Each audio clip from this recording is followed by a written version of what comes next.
नमस्कार.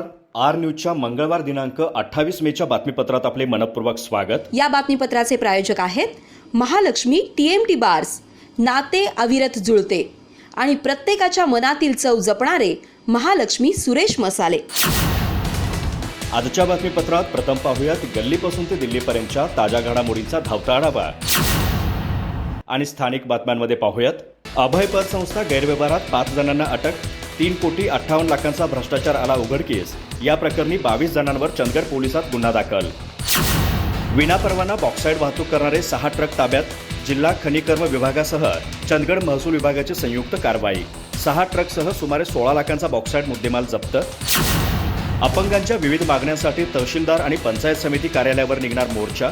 नगरपंचायत कार्यालयासमोरही होणार बेमुदत ठिय्या आंदोलन. मुक्तीसंघर्षच्या संग्राम सावंत यांची माहिती. पाणीपट्टी वाढ आणि जलमापक यंत्राच्या सक्तीविरोध कायम. आजरा फेडरेशनचा विरोध. राज्यव्यापी आंदोलनात सहभागी होण्याचा निर्णय. प्रतिकूल परिस्थितीमध्ये 12वी परीक्षेत विद्यार्थ्यांनी मिळवलेले यश कौतुकास्पद. संस्थेचे सचिव डॉक्टर अनिलराव कोराडे यांचे गौरवोद्गार. संभाजीराव माने ज्युनियर कॉलेजमध्ये 12वीच्या गुणवंत विद्यार्थ्यांचा गुणगौरव कार्यक्रम संपन्न. सलग 22 वर्ष 100% निकालाची अखंड परंपरा. Creative high school and junior college of सायन्सच्या यशाची घोडदौड. 74 पैकी 23 विद्यार्थ्यांनी मिळवले 90%हून अधिक गुण.